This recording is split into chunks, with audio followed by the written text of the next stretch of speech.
ibintu bije uzi neza yuko Imana yamutuye imitwaro yamuhetameshaga nukuri akaba yarasubiye inyuma niyegera Imana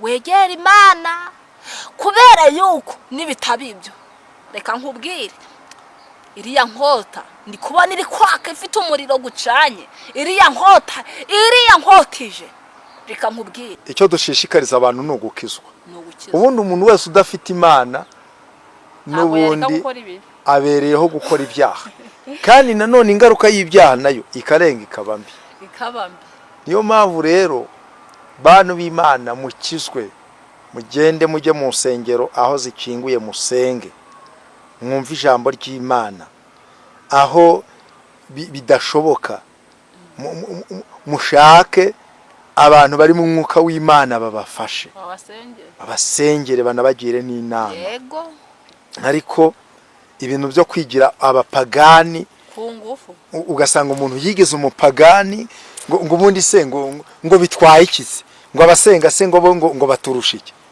ibyo bintu ntago ari byo hari n'abantu bafite ingeso bitangwa n'abakozi b'Imana ukabana umuntu n'umukozi w'Imana arikirirwa ari kubunga mu butaya ari kuzunguruka goco ari gushaka kwirirwa ashaka kwirirwa ari kwiba abantu mu butaya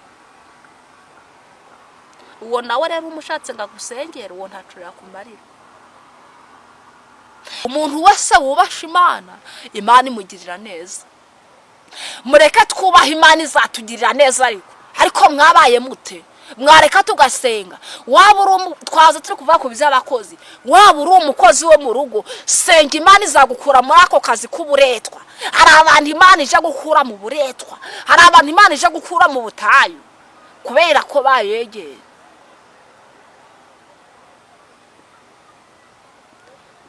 hari abantu Imana ije gukura mu buretwa kubera ko bayegeye bayigumyeho none si wewe uraje gusambana uvuga ngo shobora jya no gusenga uvuga ngo Imana ngiranyurira he ntaho yanyurira he ariko iyo uratsibyaha ugasenga ugakizwa Imana iruruka ikazi kabana nawe nigezo nsengana n'umugabo baramubwiraga ngazapfa ntaco yigejejeho ngazapfa ntaco ageze ngazapfa tambaye ipantaro nziza ubu ngubu niwe mugabo niwe mukukomeye afite ibipangu n'agapangu afite amamodokari n'umushuruzi ukomeye kubera ko yubasha Imana irakura umuntu kugare mu nduruburi akicara mu modokari reka mbabwire mwabantu mushaka mwakwegera Imana mugasenga mugakizwa ku gato no ku kanini mukareka kwirirwa muri kuja kugura izindi imbaraga ngo kugira ngo mugire umwuka wera reka mbabwire uwo saba ari umwuka wera Imana mureke Imana ari ibaho umwuka wera nza kubona harimo n'abantu bitwa ngo bashumbye amatorero mwabira bihugu bakorana n'imbaraga zo kwa Satani bakorana n'imbaraga z'imyuka mibi zikirwa ziri gutera abantu ariyo mpamvu usanga mwabira bihugu benshi bari gutaka imigongo no munda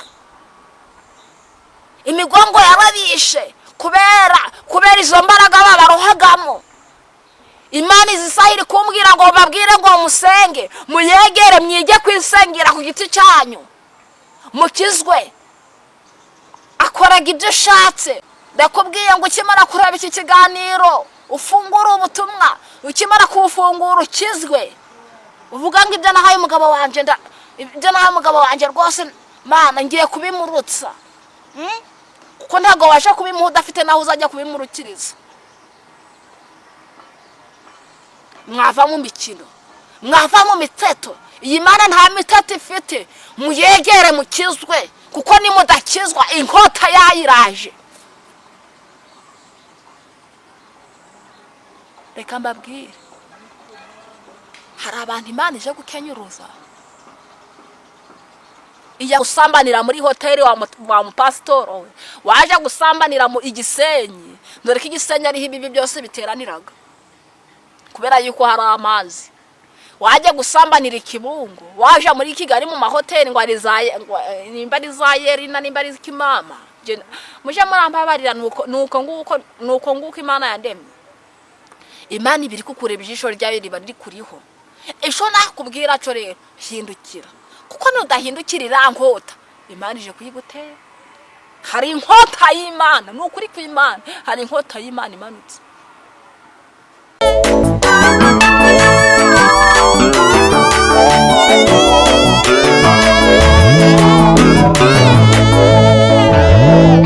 Twifurije amahoro y'Imana abayobozi bacu b'igihugu cy'u Rwanda, kandi nukuri tubifurije kugubwa neza, kuko nimwe mushinzwe abanyarwanda nk'abazababazwa niko ijambo ry'Imana ritubwira.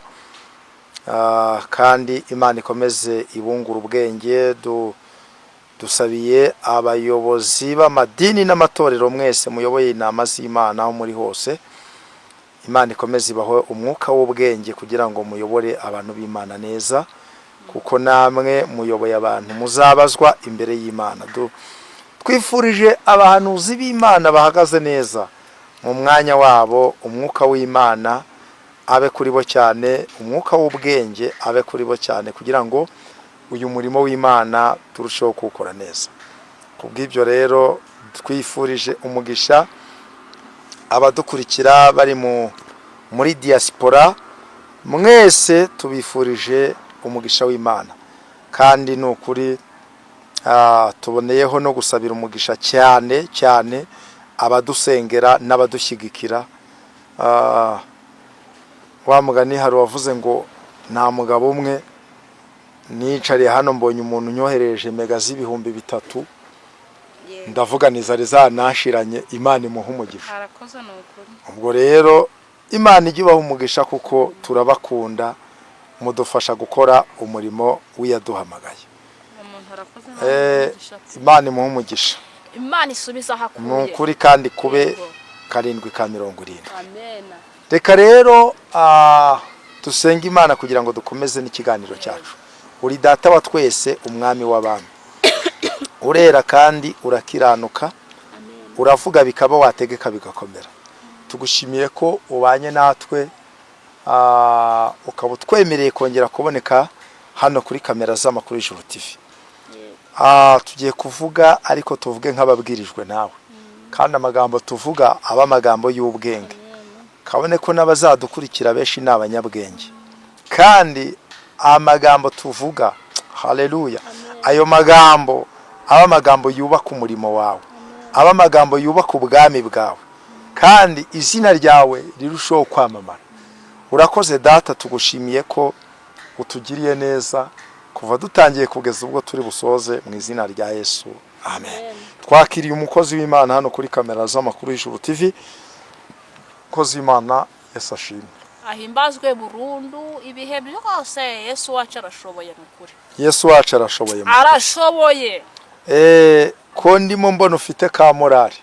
Hari igihe kigera umuntu akishima. Rega kunze ko ari umuntu, hari abantu kunda gusengana, ndabwira ngo ibyo bibazo nimuje murabigira mukarakara no gupfa nako kanya. Muje murabigira ariko munishime. Mujye murabigira ariko munishime. Mushime Imana, kuko Imana niyo izabigukura, itabishatse ntago wabivamo. None se umugani, niba ubu yangiye nasanze buri muntu wese aba afite ikimutsi kamera kirahari. Buriya nugera mu bakozi bano bakora mu ngo, urasanga ari kuri atari komana, nzava mu bugaragu ryari, nzava mu bujajyari, ngaho nyine bazanye. Ugasanga arimo nyirabuja aramubwira ati umese amashuka, ukorope inzu, uteke, umenye abana, woze ibyombo. Ugasanga aramutegeka ibintu, akangara k'ibintu byinshi. Ariko rero ikintu namaze kubona,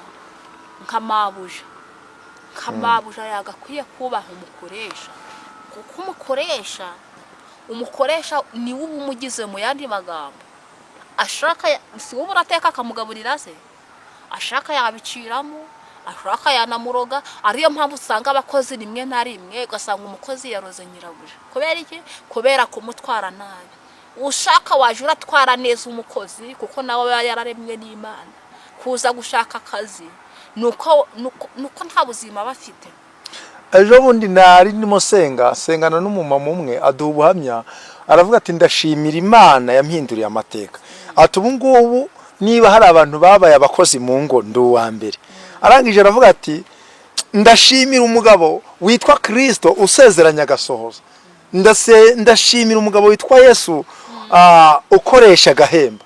Ati butuvugana nakoreye abantu batandukanye atariko ati nibuka umumama umwe nakoreye ati makora amezi 5 atamemba ngiye gutaha. Arangije ikintu yakoze ngo yampaye itike yo kunyura. Ndavuga ni none se amafaranga yanjye. Ati none aya mezi 5 maze uyamaze utarya ibyo waryaga wabiguraga iki? Ati taha. Arangije aravuga ati ariko ndashimira Imana. Haleluya. Dufite abantu bitwa yuko bagira abakozi bakoresha, ariko ugasanga mu by'ukuri ntabwo bagira indangagaciro zo kumenya ngo nyamara uyu mukozi nawe ni umuntu nkanjye. Mu by'ukuri ntabwo kuba uri mabuja uri sebuja wa runaka ntabwo bivuze ko mufata nk'ibishingwe. Tujye twiga no kugira indangagaciro rwose z'ubumuntu. Mu by'ukuri ugira ubumuntu muri wowe. Noneho reka nenge n'ababosi bakoresha abakozi b'abakobwa nyuma y'aho bakabafata ku ngufu. Hari uherutse kumpamagara ari kurira ngo bosi we ngamufashe ku ngufu ngicuro zigira nko muri 3. Ndamubwira rero wa mukobwa we nimba uko bigenda guca weho ubwawe sezera uve muri ako kazi ujye gusenga Imana wegera Imana kuko nubundi nugumya kwihambira aho ngaho bizana asiga guteye inda wirigwa iri kwererana nayo utagira naho uri bukura amafaranga go kurera uwo mwana. Ariko hari n'abakozi nabo basenyera ba nyirabusha. Ugasanga umukozi mu by'ukuri asenya urugo rwa nyirabusha kandi wenda uwo yaravuze ati ngewe databuja afata ku ngufu. Ariko hari n'abandi bagenda akabati ngiye kujya mwaru rugo paka uriya mugabo abaye uwanjye. Aba bantu bo wababwira iki? Noneho rero wa mubyeyi weho uri gushaka umukozi uri gufata umukozi gusumbya Bwiza uri gufata umukozi gusumbya inzobe ukamuzana imbere umwemereye kwambara ubucipo bw'ubumini wagize ngo uwo mugabo wawe nimba ari nta kwizera afite nimba ari nta gukizwa afite uragira ntabwo arasha kuri uwo mukozi gusumbya Bwiza. Hari abakobwa baje gushaka akazi muri Kigali bafite inzobe iri kwaka wabura umugabo udakijijwe wamureba wamukubita ijisho agahita ati ndakuzanye weho umva ni weho wanje ugasanga agize ute amusenyera urugo muri ubwo buryo. Nyirabuja rero nabo bagakwiye gushishoza bakareba abakozi bari gukoresha uko bameze nuko bateye. Ibintu byose bigomba gukorwa ariko bigakorwa mu bwenge. Kandi niko bimeze ko iyo habuze ubwenge usanga n'ubundi bintu byose bibaye ikibazo. Gusa icyo dushishikariza abantu ni ugukizwa. Ubundi umuntu wese udafite Imana n'ubundi abereyeho gukora ibyaha kandi nanone ingaruka y'ibyaha nayo ikarenga ikabambi. Niyo mpamvu rero bantu b'Imana mukizwe mugende mujye mu nsengero aho zikinguye musenge mwumva ijambo ry'Imana. Aho bidashoboka mushake abantu bari mu mwuka w'Imana babafashe babasengere banabagire n'inama. Ariko ibintu byo kwigira abapagani ku ngufu ugasanga umuntu yigeze umupagani ngo ubundi se ngo bitwaye ikize ngo abasenga se ngo baturusha iki. Ibyo bintu ntago ari byo. Hari n'abantu bafite ingeso bitangwa n'abakozi b'Imana ukabana umuntu n'umukozi w'Imana arikirirwa ari kubunga mu butaya ari kuzunguruka goco ari gushaka ashaka kwirirwa ari kwiba abantu mu butaya.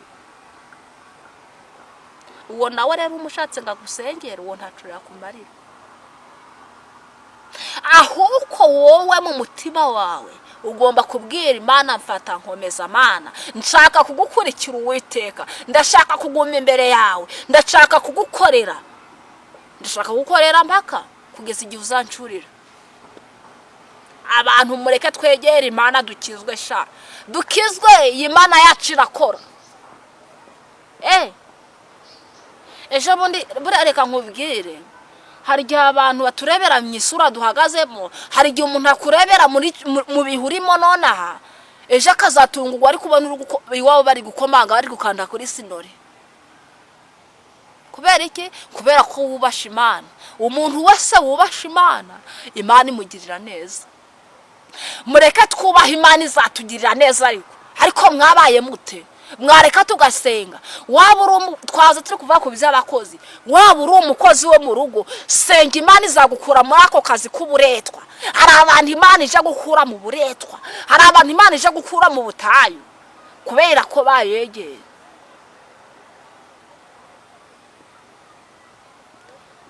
Hari abantu Imana ije gukura mu buretwa kubera ko bayegeye, bayigumyeho. None si wewe uraje gusambana, uvuga ngo cyo uragenda gusenga, uvuga ngo Imana ngiranyurira he? Ntaho yanyurira. Yanyurira he? Ariko iyo uratse ibyaha ugasenga ugakizwa, Imana iruruka ikazi kabana nawe. Hano hari umuririmbyi njya nkunda kuririmba, njya ndi mu bibazo nk'ubu ngubu, ndi mu bibazo bitoroshe. Hari umuririmbyi wa 207 uvuga ngo wabatinyutse ibyago byose nazakurikire umwami Yesu, ntacamurekesha iyo migambi ye yo guca mu nzira ija mu ijuru, ntabwo nzacogozwa n'inca mugongo, abazimubwira nibo bazagwa, abanzi be bose ntibamugarura mu nzira hisemo ija mu ijuru, mwamujundindisha umwuka wawe, mbone kuzaragwa kuba witeka, hanze wabwoba we nimunyihorere, namara amajepe kuja mu ijuru, hanze wabwoba we nimunyihorere, namara amajepe kujya mu ijuru. Abantu benshi bacogojwe n'incamugongo. Mureke gucogozwa n'incamugongo, mutumbire uriya mugabo witwa Yesu ajya yubaka. Uriya mugabo witwa Yesu ajya agira umuntu umugabo akamugira nyamugabo. Nigeze nsengana n'umugabo baramubwiraga ngo azapfa ntaco yigejejeho, ngazapfa ntaco ageze, ngazapfa atambaye ipantaro nziza. Ubu ngubu niwe mugabo, niwe mukukomeye, afite ibipangu n'agapangu, afite amamodokari, ni umucuruzi ukomeye kubera ko yubasha Imana. Imana irakura umuntu kugare mu nduruburi akicara mu modokari. Reka mbabwire mwabantu, mushaka mwakwegera Imana mugasenga, mugakizwa ku gato no ku kanini, mukareka kwirirwa muri kuja kugura izindi imbaraga ngo kugira ngo mugire umwuka wera. Reka mbabwire, uwo saba ari umwuka wera. Imana mureke Imana ari ibaha umwuka wera, ibaha umwuka wera, ibaha imbaraga. Yigeze impishurira abantu bari mwabira bihugu by'Uburayi. Nagiye kubona mbona bari abantu bari mwabira bihugu by'Uburayi, bamwe bagiye baragira bafite umwuka wera, barangije barawurambika, barawuryamisha, barangije bikorera ibyo bishakiye. Nza kubona harimo n'abantu bitwa ngo bashumbye amatorero mwabira bihugu, bakorana n'imbaraga zo kwa Satani, bakorana n'imbaraga z'imyuka mibi zikirwa ziri gutera abantu. Ariyo mpamvu usanga mwabira bihugu benshi bari gutaka imigongo no munda. Imigongo yarabishe kubera izo mbaraga babarohagamo. Imana izisahiri kumbwira ngo babwire ngo musenge, muyegere, mwige kwisengira ku giti cyanyu, mukizwe, murebe ko izo migongo zitarakira. Bamwe babaswe na za diabete, bamwe babaswe n'uburwayi bw'amayobera batazi ubwari bwo bajaga no kwivuza bakabura indwara. Reka nkubwira kuba waragira umugisha ukagera mw'ibyo bihugu biremereye wari ufite umwuka wera ukananirwa kuwukoresha ukananirwa gusenga. Reka ngutangariza yuko Imana ije kugusura. Mureke twegere Imana, mureke twegere Imana dusenge dukizwe. Imana nishoboye byose. Imana ni data wa twese mwiza, ni umukozi w'umuhanga, ni rurangiza rwa burundu, ni igiti cy'inganzamarumbu, ni isambu itarumba, ni Imana yihagije ishoboye byose. Mureke tuyegere. Wa mugabo wari umusambanyi uhereye umunsi wa none kizwa atura ubusambanyi. Wa mugore wahaye umugabo wawe inzatsi wamugize ikimara, ntaca umva akoraga ibyo ushatse. Ndakubwiye ngo ukimara kureba iki kiganiro ufungura ubutumwa, ukimara kuwufungura ukizwe, uvuga ngo ibyo nahaye umugabo wanje ibyo nahaye umugabo wanje rwose Mana ngiye kubimurutsa. Kuko ntago waje kubimuha udafite naho uzajya kubimurukiriza. Mwava mu mikino, mwava mu miteto. Iyi Mana nta miteto ifite. Muyegere mukizwe, kuko nimudakizwa inkota yayiraje.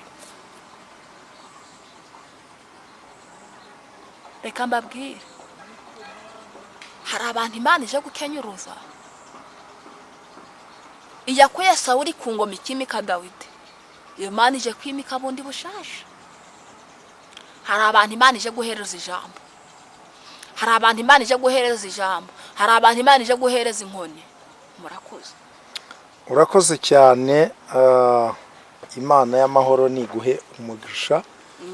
Ariko nkuko bimeze muri iyi minsi usanga abantu benshi berekana ko ari abakristo, ariko ibyo bakora bigahakana ubukristo bwabo. None abakristo bo muri iyi minsi wababwira iki? Babandi ariko nanone Bibiliya iravuga ngo muraboneye ariko si mwese. Bari mwibice bibiri.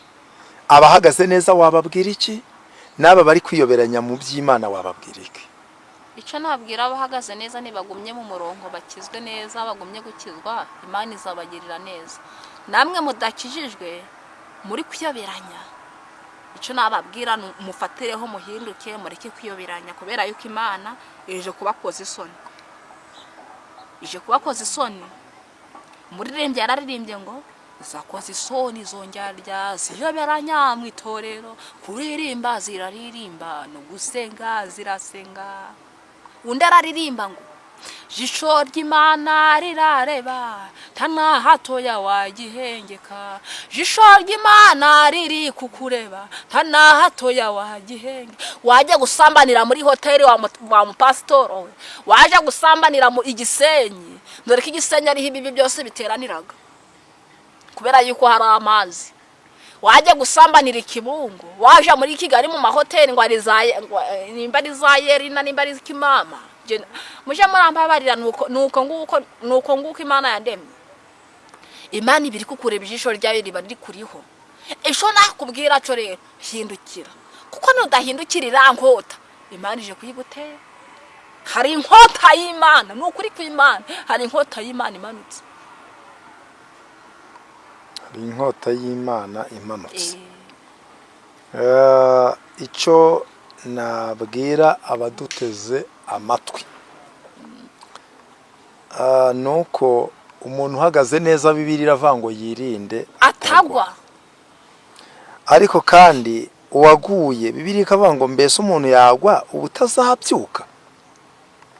Bantu muzi yuko mwaguye. Njya nkunda kuvuga ngo Imana nta uretse kwivuga ku munwa gusa, ariko nawe ubwawe iyo uri kumwe n'Imana ubyiyumvamo. Yego.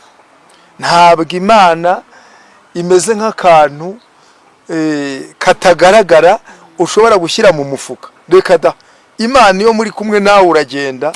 None se kubera icyo umuririmbyi yaririmbye ngo iyo umuntu abirimo neza iyo agenda biramubera. Iyo umuntu abirimo neza iyo agenda biramubera. Nawe ubwe yumva umwuka w'Imana mwuzuye. Imana yacu nishimwe cyane. Kandi mureke mbabwire uwabona imodoka igenda mu gihuru nta muhanda uhari yavuga yuko ari igini. Sinzi ko yavuga ngo iriya ni imodoka. Siko bimeze. Hari abantu dufite bari gusenga ngo mana twakora iki kugira ngo umwuka weraze. Ikintu cya mbere, imodoka inyura mu muhanda kubera yuko umuhanda uharuye. Banza uve mu byaha niko guharurira umwuka wera. Ureka ikibi cyose, ubundi umwuka wera azaza ature muri wowe, mubana karamata, kandi pe azakuyobora, azakugeza no mu ijuru. Imana ishimwe cyane. Haleluya, Imana ishimwe cyane. Nukuri ndikumva nuzuye imbaraga z'umwuka wera, ndikumva imbaraga z'Imana zindimo. Ndeka mbabwire nukuri. Reka mbabwire abantu muduteze amatwi, mudukurikire. Sinzi impamvu ibintu bije. Uzi neza yuko Imana yamutuye imitwaro yamuhetameshaga. Nukuri akaba yarasubiye inyuma, niyegera Imana. Wegera Imana kubera yuko nibitabibyo. Reka nkubwire, iriya nkota ndi kubona iri kwaka ifite umuriro gucanye. Iriya nkota ije. Reka nkubwire, ushaka wakwegera Imana cyane. Murakoze cyane. Ndabizi ko abantu muba mufite ibyifuzo bitandukanye, kandi koko muri iyi minsi ntawe udafite ikibazo, koko uri umukozi wa leta ariko umushahara uhembwa ntabwo, iyo wishyuye inzu ugahaha ugakuramo minerivare y'abana, usanga uhora mu madeni adashira. Nuko kredi wafashe kuyishyura ni ikibazo, ariko inama y'ibintu byose muze twishyira hamwe dusenga Imana. Gusenga bigira umumaro, birabohora. Twarasenze tuboshywe turabohoka. Muririmbyi yaririmbye ngo shima umwami wo mu ijuru, nari mboshywe arambohora, nari ndwaye arankiza. Uyu mwanya rero ni muze dufashanye dusenga Imana, tuve mu ntege nkeya, tuve mu bitotsi. Ibitotsi iyo twageze mu gihe cy'ibitotsi, abadayimoni baraza bakatuboha, ariko iyo twabaye maso tugasenga. Muri ibyo yavuze ngo tuzanesha nidusenga, kuko Imana igitwumvira. Mureke rero dusenga Imana. Amina. Twavuga ibintu byinshi, ariko nyamukuru twongera ibihe byo gusenga. Kozi w'Imana, abashobora kugukenera muri iki kiganiro, watanga nimero yawe ya telefoni, warangiza ukadusengera Imana. Nimero yanjye ya telefone ni 078 299 8 2 1 1. Ni 078 299 8 2 1 1. Imana yacu, Imana ifite urukundo, Imana ifite imbaraga n'ubutwari. Imana turagushima, ushoboye byose Kristo, nta n'uwo gutabasha utazatabara. Uyu mwanya muri iki gitondo kuri uyu musozi wa Ndabirabiwe, nsengeye abantu bazakurikirana ubutumwa. Ndasenze kugira ngo ubegere, ubahe agakiza, ubahe guhinduka, kugira izina ryawe rihabwe icubahiro. Bana natwe rero, bana natwe Kristo, urakoze kubyumvishe, kandi urakoze kubikoze ku bwa Yesu.